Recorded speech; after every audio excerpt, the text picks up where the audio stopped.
Magandang araw po sa ating lahat. Magandang gabi kahit saan man sa buong lupalop ng Pilipinas at sa buong sanlibutan. Magandang araw at magandang gabi po sa ating lahat.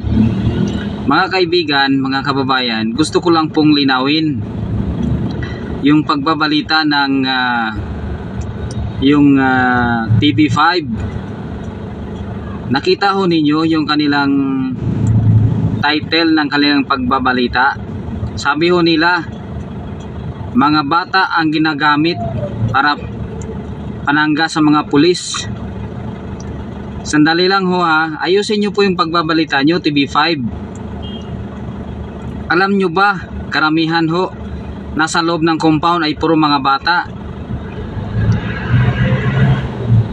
Yan po yung mga tinutulungan ho ni Pastor Apollos Kibuloy. I-review ho namin yung CCTV. Yung mga pulis ho, giniba yung gate.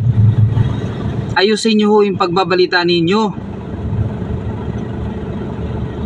Dito naman ho kay BP Sara, sabi niya, para sa mga kapulisan, wag ho ninyong gamitin ang pwersa ninyo. Wag ho maging marahas. Wag nyo hong ipakita ng karahasan sa mga tao, especially sa mga kabataan. Matutruma ho yung mga bata.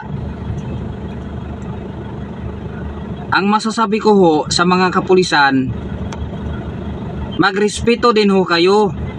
Pag sinabi ho na wag mo nang papasok, hintay nyo ng abogado, maghintay ho kayo, wag kayong marahas. Pinapakita nyo yung mga baril Napakainit ho ng ulo. Pinapakita nyo ho, buti na lang may CCTV ho, naka video sa inyo. Mababait ho ang mga taga Mindanao, pero wag nyo pong abusuhin. Mababait ho ang mga tao dito, mga nitibo, mga lumad,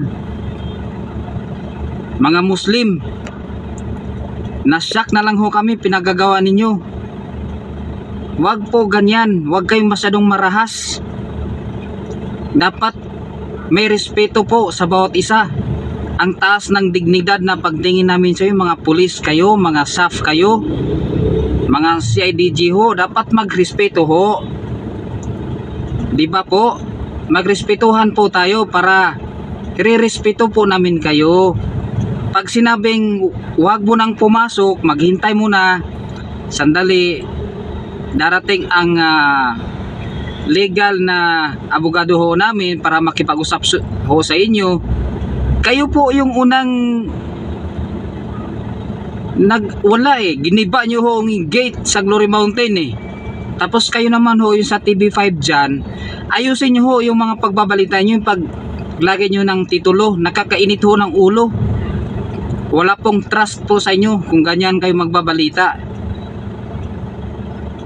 Parang bias ho kayo, parang binayaran ho kayo Wag ho ganon, ayusin yung pagbabalita tulad ng SMNI. Ganyan ho dapat kayo magbabalita. Tumingin ho kayo sa SMNI para makita ho ninyo. Ganyan ho kayo dapat magbabalita. Ganon po ha, magrespetuhan po tayo. Ano po yung pangyayari, saktong-sakto. Wag po ninyong dagdagan, hindi kulang, hindi sobra. Sakto lang. Di ba ho? Sakto lang. Mismo, hindi kaya sakto. Yan, ganyan ho. Okay, sige mga kababayan, salamat ho ha. Paki-like na lang po at i-share po yung video natin para po sa kaalaman ng lahat. Talagang magrespetuhan po tayong lahat. Sige ho, at magandang araw muli, magandang gabi saan man panig sa buong sanlibutan. Pagpalain po tayo ng ating dakilang Diyos na may likha sa ating lahat. God bless po sa ating lahat. Ingat.